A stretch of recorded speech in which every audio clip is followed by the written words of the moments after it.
largest interdisciplinary group of real estate land use professionals, community leaders, city officials, anybody and everybody who is passionate about community development and real estate development and land use planning.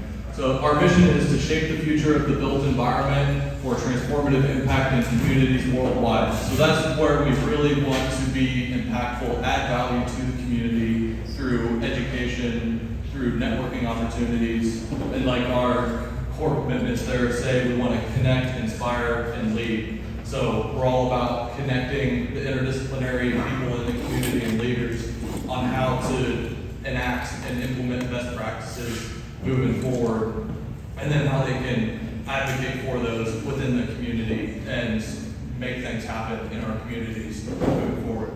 I go ahead and announce and introduce Dr. Chris Evans, and then we'll skip back to our presentation here in a second. But so Dr. Chris Evans, she's going to be our moderator for today. She is the Director of Planning and Geography at Missouri State. Dr. Evans has done some incredible research on housing and tiny homes, and we're very glad to have her here today. Before I hand off the mic, though, I will say we want to recognize, first off, the Drew Lewis Foundation for hosting us today. They're incredible hosts, and if you don't know what the Drew Lewis Foundation is and the Fairbanks and the work that they do, you definitely need to look them up and talk to Amy or some of their staff to find out all the different programs that they do, because they are doing some incredibly wonderful and innovative things in our community. There we go. Good. Drew Lewis Foundation. Yeah. You just wanted that moment to be dramatic. Yes, exactly. That was a great opener.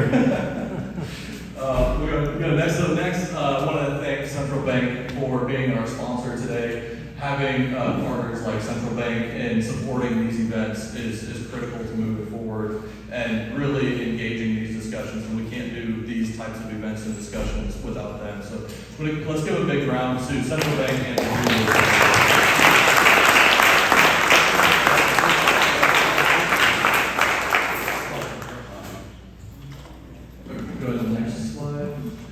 So, for those of you who didn't know, there's a lot going on in our community right now, and not just within Springfield, but within the region. There's a lot of events happening within real estate development and land use and planning. So last night, actually, we had the presentation, like community's presentation for the Springfield housing study. And these are just a couple of quick takeaways from that study that we talked about last night. The city council presentation will be on Tuesday, December 5th. So that'll be something to watch, and city council will adopt that plan. And it's a lot of really great market information within that study. So definitely be on the lookout for that, and we'll have links to that in future communication, our emails that we send out. A couple of the highlight things was looking at the homeowner gap and the renter gap on housing. So the highest efficiencies on homeowner gap was over the 150% annual median income for people. So the housing that is suited for those people, the biggest efficiency in the number of units was in that sector. On the renter side, the largest efficiency was in the 0 to 30%, so our lowest and most needed affordable housing for rental. And then there was a big gap. There was a surplus in the middle and a big gap on the higher end as well, and 120% and higher of the AMI on the renter market. So really one of the big takeaways was the rental and the homeowner markets are facing severe downward pressure of the lack of housing supply from not just the affordable, but we're seeing that the lack of market rate housing supply is pushing downward pressure onto the affordable market as well. So that's just high level. Definitely, be on the lookout for that study when that comes out in a few weeks. So next slide here. So we're going to have a Slido app. If you would scan the QR code with your phone, or if you want to pull out your phone, go to slido.com, enter the numbers there at the bottom, and that'll put you into our Q&A. As we're talking through and having the discussion, and it's on the center table pamphlet as well. So if you want to scan that. As we're going through the discussion, type type in your questions in there, and then at the end, as we have time, we'll try and pull some of those questions to address at the end. So we'll go through that way. Next up, we'll pass it over to Krista, and we'll get the discussion going here. And I'm honored to be participating in this event, and it's great to see such an excellent turnout. As Brandon mentioned, I am Dr. Krista Evans from Missouri State University. We're in a housing crisis, obviously. That's why we're all here today. There's a lot of factors. There you go. There's a lot of different factors behind this crisis. I've just made some notes here. Among them are growing income inequality, where economic growth is only happening at the higher income levels. There's a shortage of units, as Brandon just mentioned, and this has been brought about by the 2008 foreclosure crisis. Hold this, I think. We have exclusionary zoning practices that deter the creation of affordable housing or other types of housing rather than the single-family unit. In some instances, we have large rental corporations skewing the market by buying up all the available housing in certain markets. Luckily, that hasn't been happening in Springfield, but it is problematic throughout the country. And this is resulting in the increased modification of land and housing. Gentrification in formerly affordable neighborhoods. A shortfall of funding for state and federal housing initiatives. And general inflation, increased costs of building materials and construction. And I might be missing a few. But there's this multifaceted problem that has led us here. And because the problem itself is nuanced, there are not going to be a one-size-fits-all solution to this issue. And I have learned this in my own research, where I've focused on tiny houses specifically. I'll hear people repeatedly say, I don't want to live in a tiny house, or families don't want to live in tiny houses, things like that. It's just one piece of the pie, one solution, and a big problem. And that's why it's so wonderful to have all these panelists here from different disciplines. We have a tendency to get in our own silos and look at problems through our own discipline, and I really think we need to come together to find a solution. It's a stepping stone to finding a meaningful solution. So before we continue, I would like to have our panelists go around and introduce themselves, and then we will get into our discussion. So I'm Amy Blancett. I'm the founder of the Drew Lewis Foundation. 10 years ago, bought this building when it was the #1 service call in Springfield. And over the last 10 years, have built a community hub and partnerships with nonprofits. And across the street, in every direction, we had a lot of housing issues. And my way to resolve issues is often to stick my neck in other people's business and resolve it. And that's where the Blue House Project came from. So we also have done 23 properties in Grant Beach. We renovate homes that otherwise might have been torn down. Many of them are coming from slumlord situations, and so we gut them fully, renovate, keep as much of the characters we can, and then we work with our low to moderate income families in order to work with amazing banks and projects like what Central Bank, Multiply, and others bring to our community in order to help create home ownership. In this neighborhood, our home ownership is about 45%. Every 17th property we influence means we've changed it by 1%. So we're at like 1.3%, but we're also getting ready. Next year, we'll be launching a cottage courtyard, and that will be a inward-facing. Neighbors will share a sidewalk versus a street. And we'll be looking at somewhere between 12 to 15 units that we'll be able to put on what used to be only 4 lots with the new code and projects that the city is working on. So we're really excited to move forward on that and really come up with housing solutions. My name is Eric Morello. I'm the Vice President of Mortgage Lending with Central Bank, and it is an honor and a privilege to be here. And as Amy said, it's an honor to be able to partner up with Drew Lewis and to help with the movement, housing project members as well. And I've been with Central Bank for 5 years, but 35 years in mortgage banking, so I've seen it all.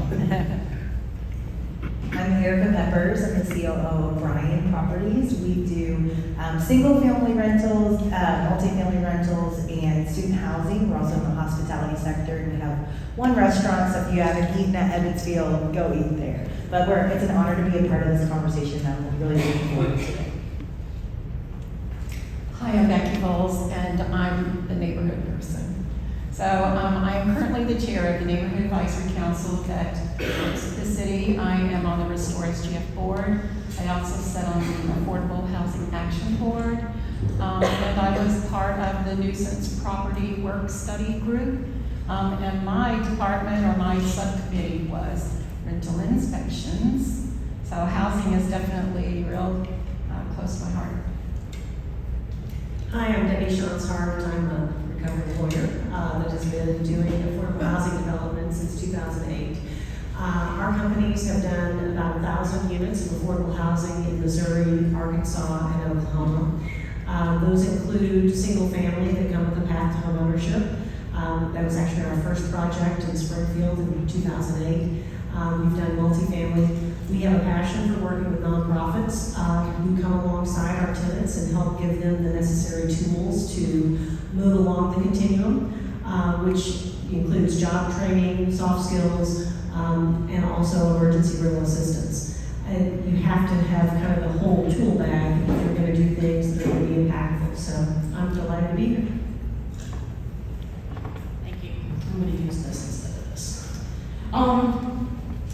All right, so we have about our liquor discussion to run about 40 minutes, and then if you could save your questions for the end, we will take questions from the audience for the last 10 minutes or so. So for our first question or discussion point is about affordable housing. So in the past, affordable housing has been defined as if you spend more than a third of your income on housing, you'd be termed cost burdened. But as we have been seeing growing income inequality, we are moving away from that definition to attainable housing. And from the Michigan State website, the definition would be non-subsidized, for-sale housing that is affordable to households with incomes between 80 and 120% of the area median income. So we're moving away from using the term affordable housing to attainable to more contextualize the issue. Things in Springfield are different in terms of housing issues and affordability or attainability than, for instance, California. So with that definition in mind, our first question or point is there has been much discussion recently about defining affordability and attainable housing. As we move away from using the term affordable to attainable, how does that impact our discussion of housing? And I specifically, definitely am wondering also, for those, what do we do about those that are below the 80 to 120% of the median income in that definition? Where do they fall? That's your experience. Is it me? That's your experience. Okay, go. I'm concerned about the change because I think when we remove the word affordable, it's easier to talk about what attainable means. I can attain housing. That doesn't mean that I can then also have food security and the other things that are necessary. One of the also issues that we really see in Springfield is in that attaining housing, the word that's really missing is quality housing. In our low-income individuals, if we look at the report from the last year of the city kind of evaluations of housing, one of the number one concerns of even individuals who are upper income and housed is the awareness that Springfield has no accountability for landlords. Very little. Those are not my words, those are the words of that. And experiencing what families go through, that is very much the case. Individuals being evicted without cause because they've made a complaint because their property is deplorable. That landlord knows that they hold them and they have nowhere else to go. So it's, this idea of like middle class, do I say mine is attainable? Absolutely, that's a word that I would use. But I don't know that, today we said we have enough of that, so most of my conversation is not going to be about that middle group that has access and attainment, but instead, what are we working on in individuals? The other reason it's important to have that conversation and the language that we use is so important is that if we look at the number of Springfieldians that are in that 80% AMI, we're talking about almost 50-60% of our population that are having food security, housing security issues. So this isn't a homeless problem. This isn't can we create tiny houses. This really is a very broad group of individuals in Springfield that are having problems attaining affordable quality housing. To add from the mortgage lending perspective, in my 5 years in this business, the way that I approach it is making sure and focusing on what the potential buyer can afford, what is comfortable for them. My goal is not to say, yes, you're approved for X amount of dollars. I tell every customer I meet with them, I want to make sure when they go home and they sleep at night, that they don't have to worry about how in the world am I going to make that payment. So at Central Bank, what I have been doing for myself is researching and also asking questions, analyzing their credit profile. And once I know exactly where they are with the tools and the programs that we have with Central and also with the City of Springfield and with the State of Missouri program, we can utilize the down payment assistance program. The one good thing about and I have this in some of in the packet for that you have in front of you, is the State of Missouri has started increasing their yearly income, which makes it nice because now we can be able to take the low income, potential buyers there and help them to put them into a program of this nature where they don't have, they don't have to come up with down payment assistance. So there are programs on there, and that's what my passion is all about, is helping the low income. And that's what I've always been in 35 years, and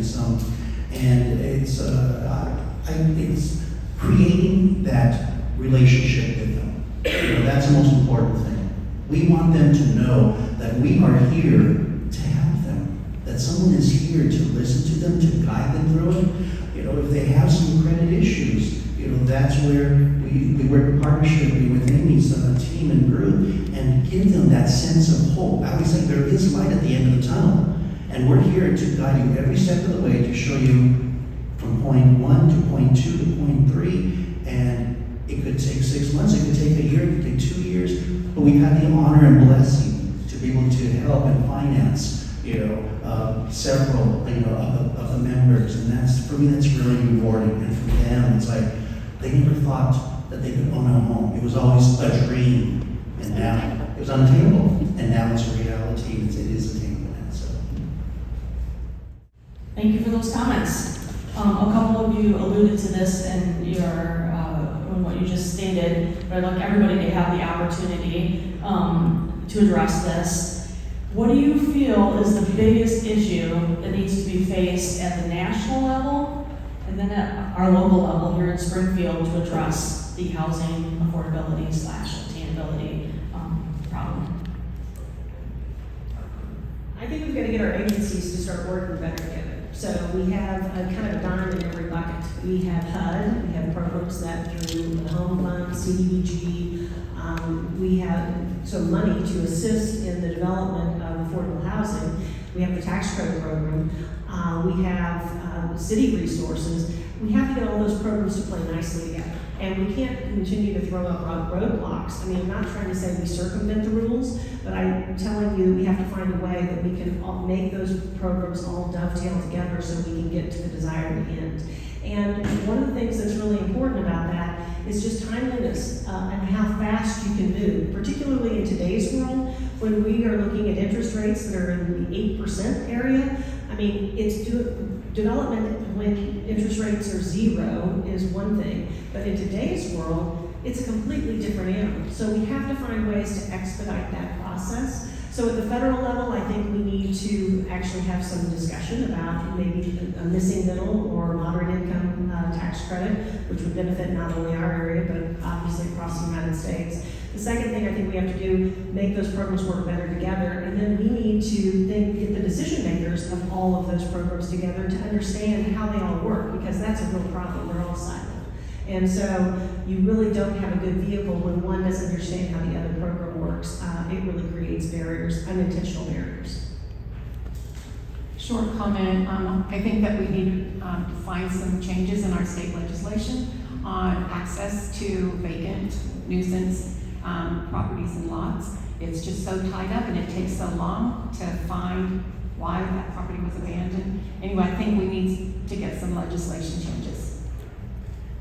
I'm actually super passionate about this question because we accept payment from any way you can pay the rent, right? So one cool thing about rent properties is like, while we may not get the tax credit, we're not in the same world as Debbie, we still allow the resident to pay their rent in any way possible, which is really awesome for today's renter.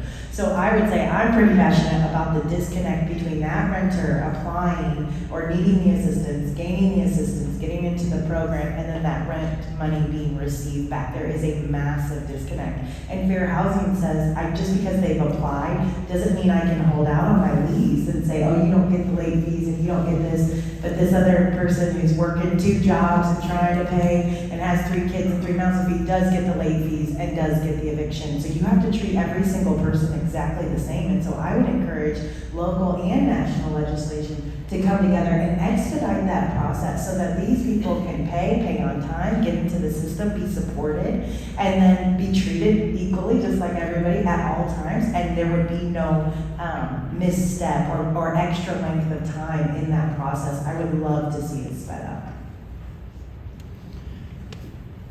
From a financing, from a standing point of getting the buyers financed, I think to add to what all of you have said is from a local and national level is taking that to find out additional options for the potential buyers to have more access to down payment assistance programs. Yes, they're doing a good job, but this has been, I go back to, it must have been in 2007, 2008, when the state was able to give almost up to an $8,000 credit to the first-time home buyer.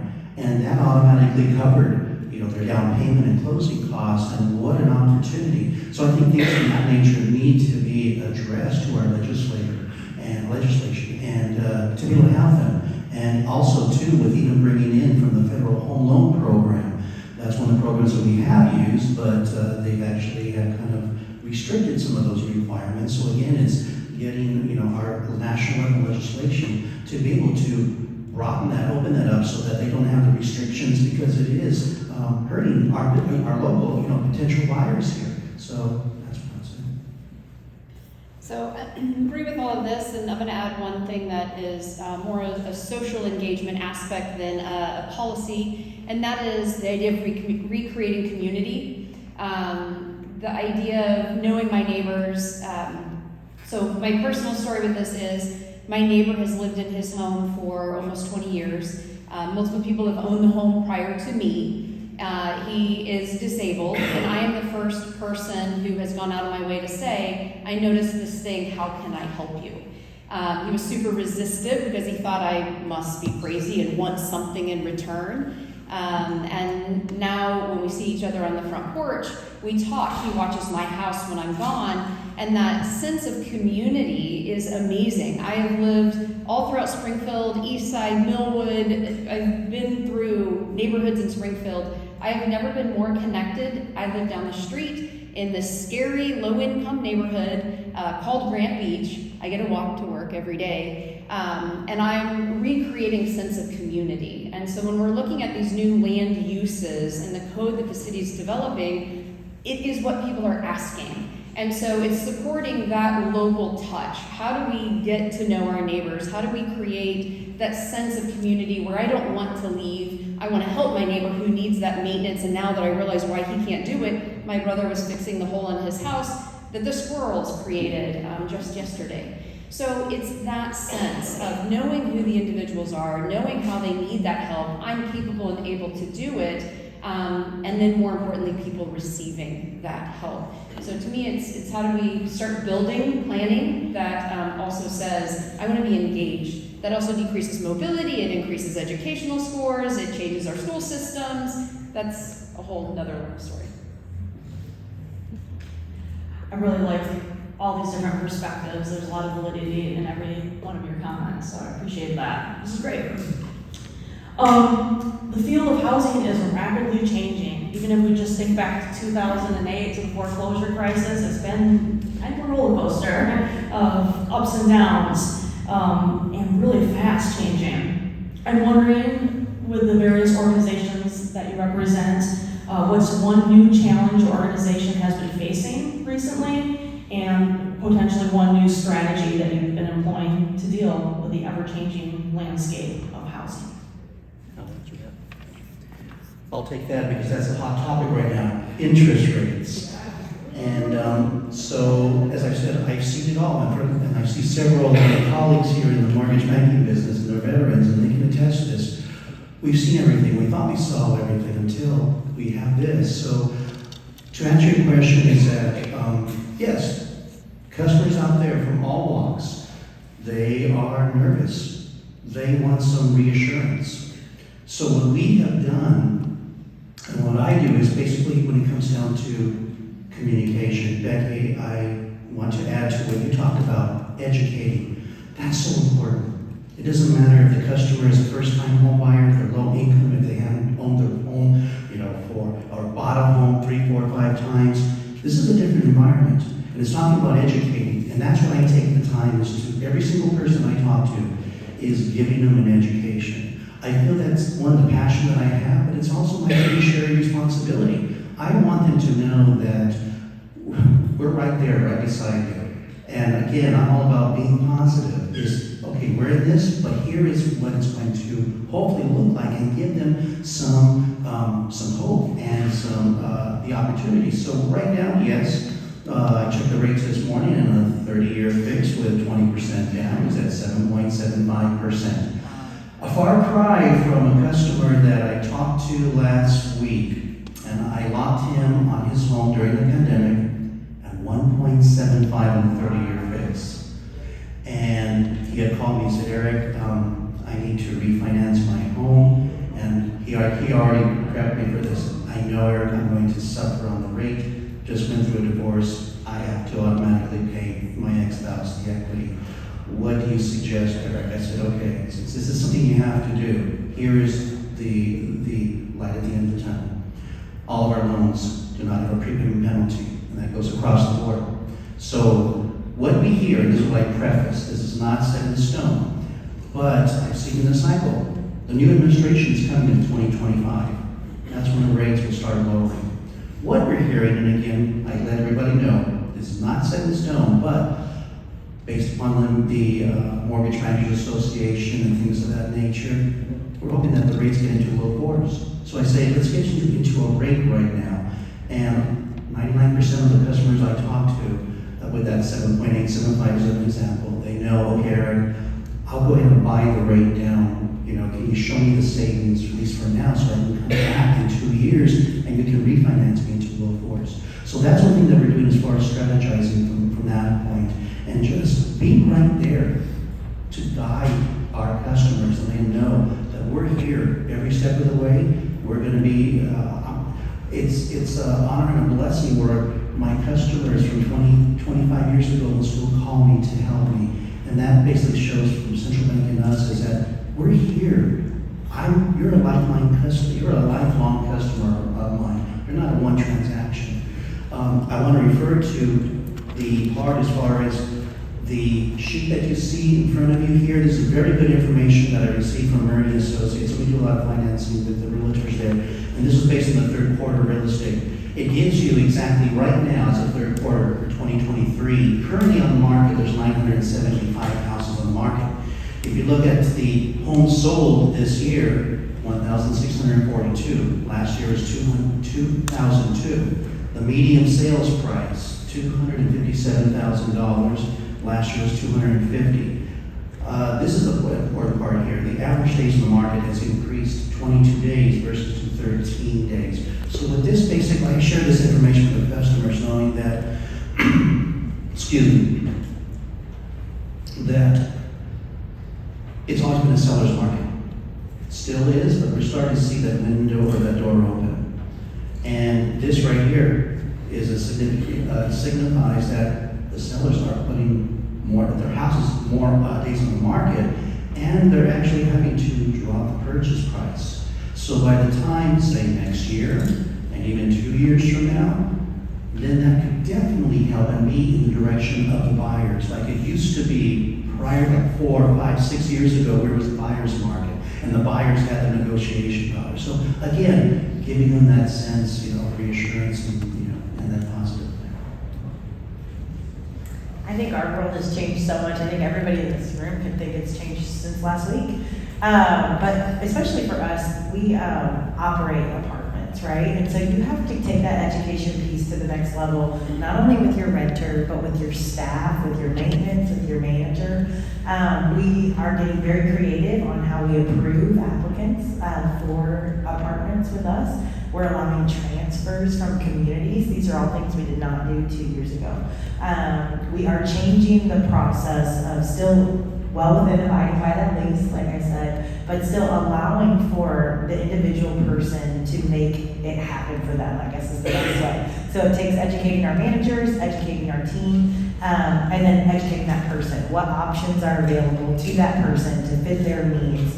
I would say, as inflation hits, it hits every part of this. And I think sometimes we think that the operators are immune to that inflation. We get hit just as well, but we were stuck in that lease, you know what I mean? So we couldn't change their rent in the middle of a year. We can't have a spike go up, but we had to increase wages. We got increased costs hit to us, increased utilities, taxes, insurance. Everybody in this room, I'm sure, has felt the weight of that. And so we're just making adjustments how we do business every day to allow for that renter to move within our community, to change the way that they're approved. Maybe they get a co-signer.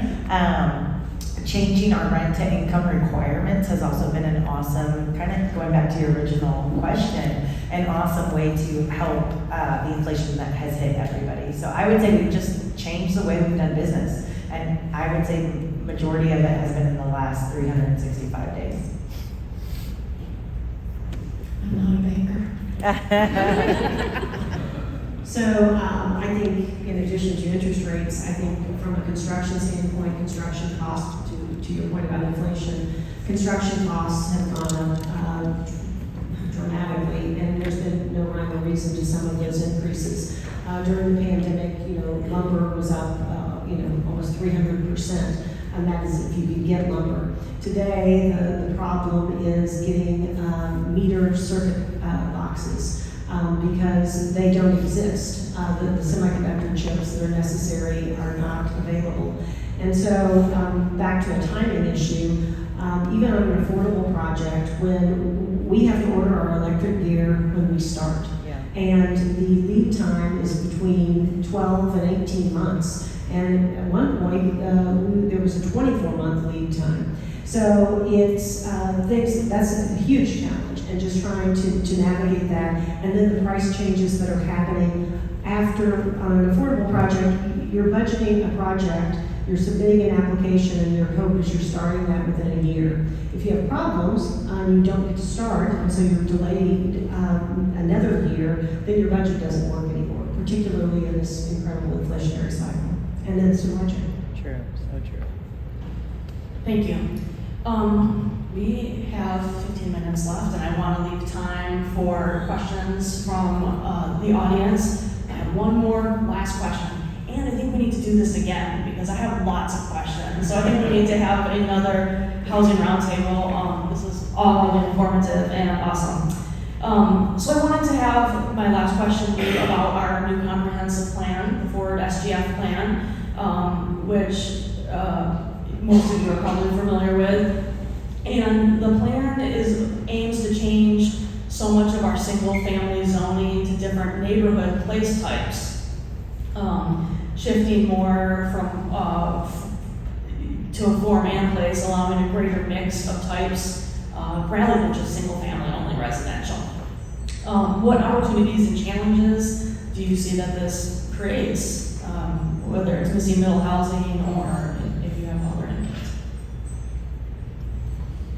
I think we've touched on a couple of these as far as looking at the way that we want to live, and can we section off and, you know, change the plot line and add additional housing. So it's great to see that. I think what's really important is all the feedback that we received as well supports what's happening. A lot of times there's a separation between I'm the, you know, individual who lives here, I'm the consumer of what you're doing to me, and was I involved in that decision? And so seeing all the feedback, the information, is that we have a community that has been educated and they understand the need exists for change, that what we've done, if we want to still live in Springfield, we are out of land, or you know, really changing that capacity to use the land quickly that's there. Do you remember how many lots it was that they identified are in frozen for? 500? Yeah, it's close to 500 lots or homes that are just not able to be used, and that's 500 homes that are in Springfield. Now if we use these new zoning and we can put 2 or 3 lots on that, we're talking about within Springfield being able to add 1,000, 1,500 units on existing land, existing utilities, not having to put in a new cul-de-sac and all the things that go to it. So it's one of the most affordable ways in order for us to increase density. And the other piece that we really look at is blended social economic neighborhoods. We have beautiful old homes. The Restore SGF program is really looking at in northern Springfield, how can we reinvest into some of those homes in order to create quality housing, and how do we then also entice individuals to move back into these neighborhoods. And that's where it comes into these mixed-use zoning. I want to have walkability, you know, I want more of what's happening on Commercial Street in downtown, but I also still don't want to have to walk 10 blocks to get to it. I want some of those to be here in my neighborhood. So the biggest thing is to continue to advocate, continue to support things like this. There's a lot that's going to be going on in the next couple of months.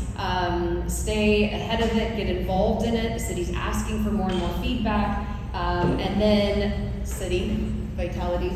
Then it's also connecting with innovative projects like ours and removing those barriers, so a planned development that's answering what people want is actually able to move forward versus, oh, just kidding, here's a lot of other barriers, hurdles that we forgot to include, etc. So we're really happy to be working on the city with this project. They're telling us what we want, we're listening to families what they need, and it's more of that initiative to build what people are looking for and a new way of living. I don't want to mow all day Saturday. I will sell off my back lot if it means someone else is going to maintain it.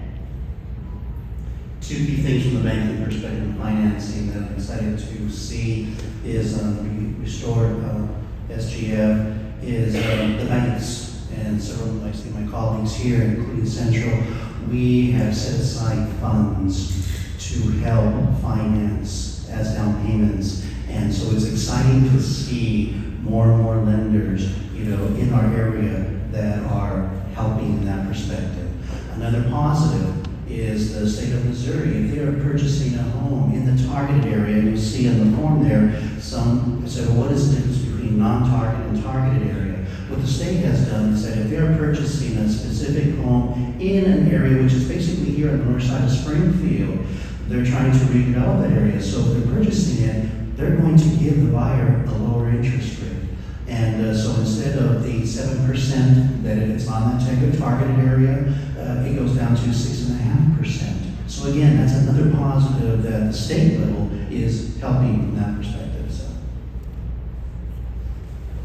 I would just like to say, with the Ford SGF master plan, the implementation of that, I think is going to depend a lot on the relationships of the neighborhoods, the developers, and the city.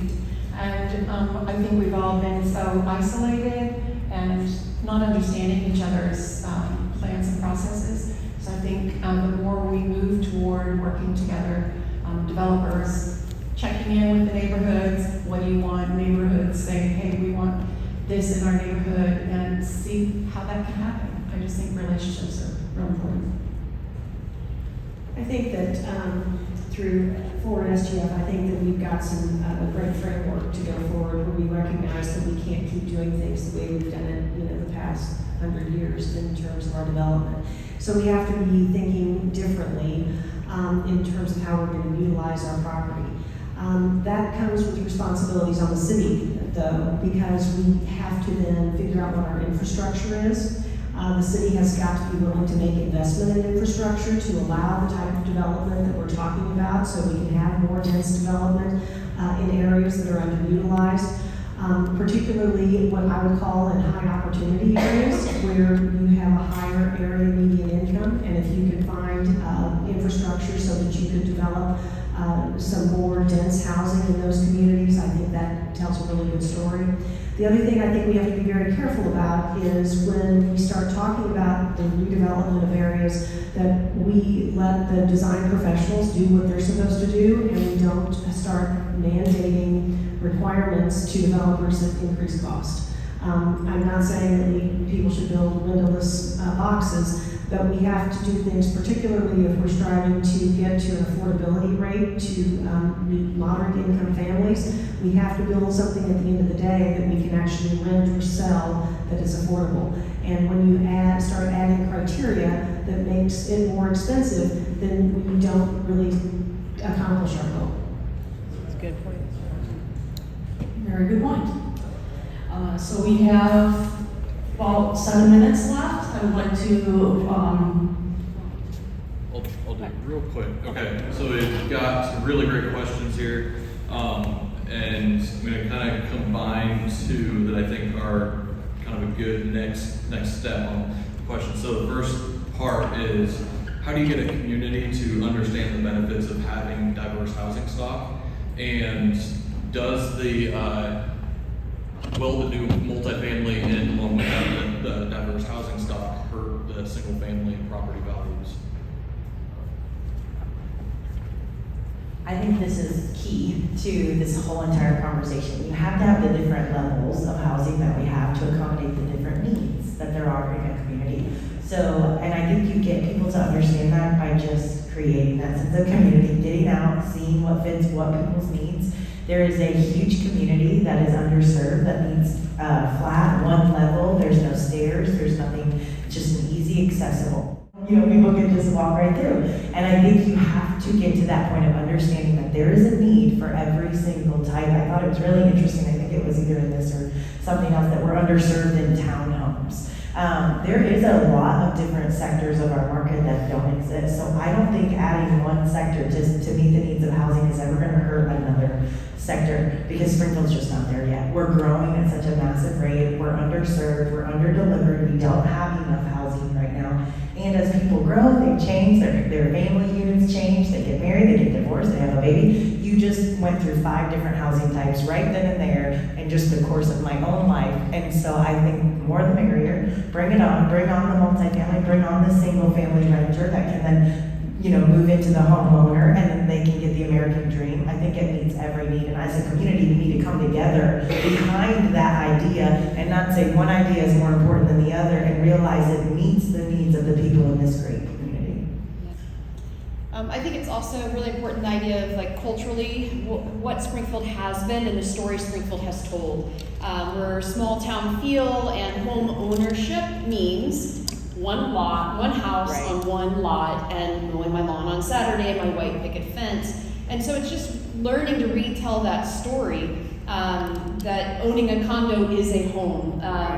Being in quality, you know, some people do not want to own, and that's okay as well. We drive this idea that home ownership is the dream and everyone must own a home. And so it really is just changing all the conversations that we're having, the images that we use in our marketing of what it really means to be a growing community that's reached a threshold where we've got to have many different types of housing, and they should all be in the same neighborhood, because when I move to my next level in housing, I don't want to have to move across Springfield. I want to be able to move within my neighborhood in the unit that I've created. I want my parents to be able to move into this neighborhood so that they can be close to me when it's time for me to take care of them. And so it's really just creating that idea of what does neighborhood mean, and how do we live and grow in the neighborhood in which we currently live.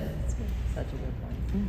One of the things from that Fannie Mae and Freddie Mac just came about, and I believe it starts in November 7th, which we're excited and glad that they passed this.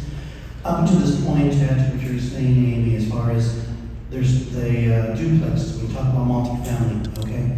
Prior to someone who wants to say, I want to buy a duplex, and have the opportunity of possibly, one, moving my next door, my family, or use that as rental income because that will generate extra income. Up until this point, that buyer would have to put so much more money down. There were so many restrictions. Well, now and this is a national level now, we're happy to say that I believe it's November 8th, it only requires 5% down for a duplex. And so that really opens up the opportunity for these buyers that, I had a conversation a couple of weeks ago about this, and they were excited because they need to move their parents. And they're like, we don't have the monies to buy a home for them. And now they're like, okay, we're going to look for that. So that gives them hope right there. So I'm going to share that. I think the other piece of the puzzle is that people, in Springfield, back to your point, that people, we have had how we've always done things. And I think there's always a great fear of the unknown. Every time we develop an affordable housing project, everybody thinks that their property values are going to plummet because we have a rent-restricted property. What the research actually shows is that when you develop affordable housing through the tax credit program, because they actually have done research on it, it actually increases surrounding property values. The other thing I think that we have to just be mindful of, we're not the only community that's facing this problem, so we have lots of examples within a short drive away where they have done exactly what we're talking about doing and they peacefully coexist. So you can see it in Tulsa. They've gone into virtually every neighborhood, and you have kind of all types of housing within these single-family residential neighborhoods, and they peacefully coexist. Property values have gone up, and I think that that's the key is we have to educate people and show them examples of how it can work. Great. I just wanted to make a final point that kind of piggybacks on yours as well. I think the education is a big key to this issue, or to the question and point, in that if all you've ever seen is single-family residential only, that's all you know, and so there's going to be pushback for that. And I'm lucky in my position as an educator that I get to spread the word to people like, oh, I never heard of mixed use. I didn't know that was a thing. I didn't know about new urban is. I didn't know these things. And so if we have more events like this, organizations, Better Block, and things like that, of letting people know what these concepts, what is missing middle housing, what is mixed use, how does it look, then I think introducing those concepts to people and educating them is a first step towards, people being open to new types of housing. And with that, I will end our roundtable and turn the discussion over to Brandon. Well, thank you all so much. Let's give them a really big hand.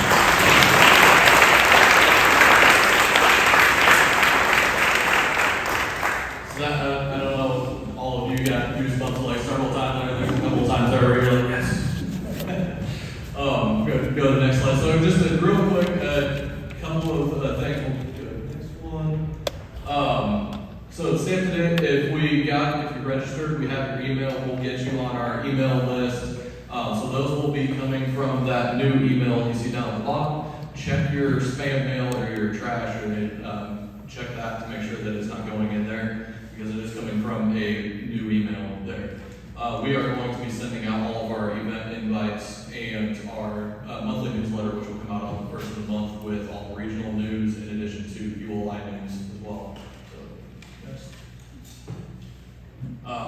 Big event happening next week. This is the annual fall meetings. They do a fall and a spring meeting. They'll have over 5,000 professionals from across the globe at this meeting, and do 3 days of talks and seminars, which is really awesome. The thing to watch out for, and most of us probably aren't going to be able to make it to LA next week, but the thing to watch out for is after this event, they do share most of those seminars and videos on the Knowledge Library through the member portal on their website.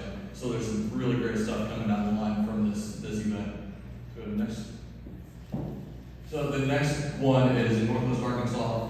The summit down there is a little bit closer to home. Hopefully more of you will be able to make this one. This one is an awesome 2-day summit on placemaking. They have a lot of discussion around housing and the placemaking real estate development.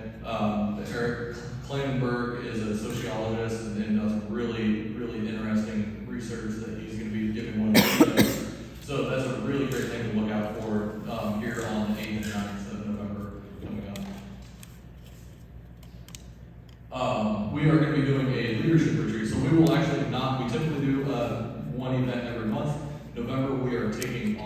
from typical events to do our leadership retreat. Like I said, we are growing and we are looking to kind of sit back, take a good 30,000 foot level look at our strategic planning and programming for the next couple of years and talk about that. So if you are interested in possibly helping at the board level or just volunteering, or just are really passionate about a topic and you want to make sure that that is part of the discussion, this is the meeting where we're going to do that. So it's going to be an all-day event here in downtown Springfield to have that. This is open to non-members as well as members. So let me know if you are interested in that, and we'll get you signed up there. So again, let's do a big thank you to Central Bank and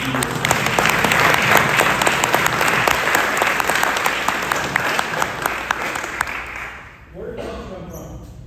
yes, and a huge thank you to Queen City Soul Kitchen for lunch today. So.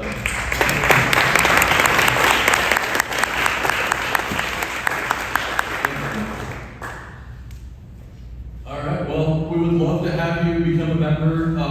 Scan the QR code up there or go to join ULI, Google that, and look up any more information. We'd love to have you join. There's lots of great benefits on there. And if you want to learn more about that, find me or Dancy or Bruce or Tim or any of us, and we'll be glad to talk your ear off about that.